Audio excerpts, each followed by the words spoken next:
Hello guys, আজ আমি explain করতে যাচ্ছি মিরাই মুভিকে। মুভি সুপারহিট, অ্যাকশন আর স্টোরি দুটোই ভালো। পুরো স্টোরি বুঝতে কেটে যাবে নেক্সট কি হতে যাচ্ছে। এন্ড পর্যন্ত গেস করা যাবে না, একটার পর একটা টুইস্ট আসতেই থাকবে। আর এন্ডিং পুরো মুভির থেকেই বেটার। ফুল মুভি এদিক আর ওদিক, এন্ডিং একদিকে। এন্ডিংয়ে নিজে শ্রীরাম এসে রাক্ষসকে মারতে চলেছে, সেটাও লাস্ট 1 মিনিটে। এন্ডিং একদমই মিস করো না। এখন সময় নষ্ট না করে সরাসরি স্টোরি এক্সপ্লেন করি।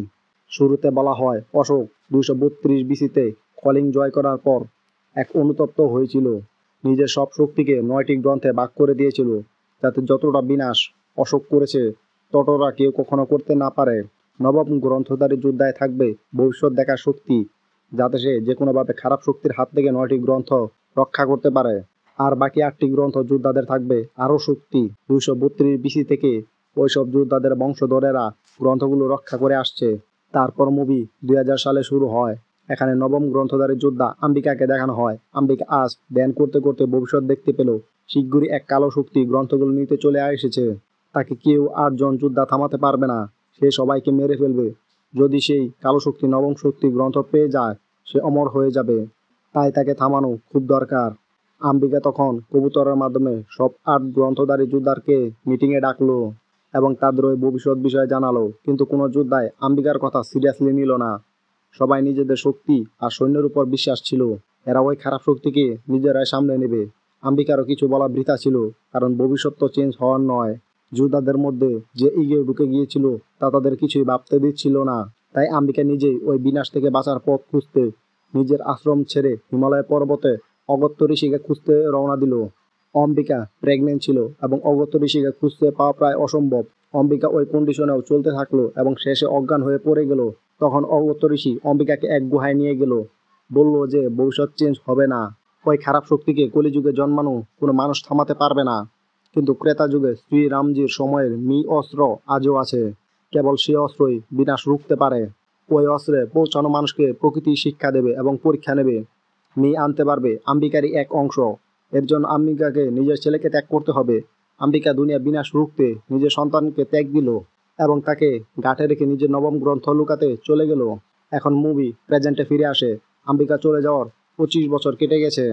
আম্বিকা নিজের আশ্রমের লোকদের বলেছিল 24 বছর পর আম্বিকার ছেলেকে ফিরিয়ে আনতে। সেও ওই খারাপ শক্তিকে থামাবে। এখন পর্যন্ত ওই খারাপ শক্তি 6টি গ্রন্থ হাসিল করে ফেলেছে। তখন আম্বিকার আশ্রম থেকে বিভা বেদাকে খুঁজতে বের হয়। আম্বিকার আশ্রমের সবাই মাইন্ড রিড এ কৌশল জানা। বিভা সেটার হেল্প নিয়ে ঘাটে বেদাকে খুঁজতে শুরু করে। বেদা কয়েক বছর ঘাটেই ছিল, কিন্তু পরে সে ভাবলো ভাঙা তারা তাকে কোথাও অন্যত্র যেতে বলেছে।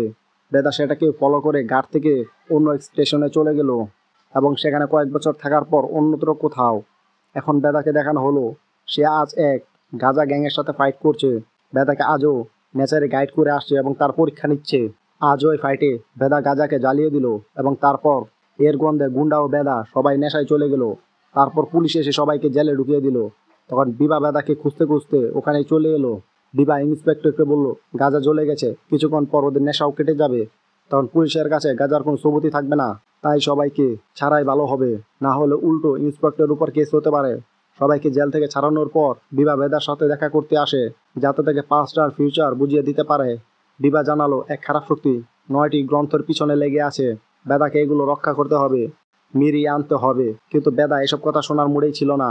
তখন বিভা বেদার মাইন্ড রিড করার চেষ্টা করে, যাতে তাকে নিজের কথা বিশ্বাস করাতে পারে। কিন্তু বিভা শক্তি বেদার উপর একদমই কাজ করলো না। তাই সে বেদার মাইন্ড রিড করতে না পেরে বেদাকে নিজের পাওয়ার বিশ্বাস করালো তার বন্ধু মাইন্ড রিড করে।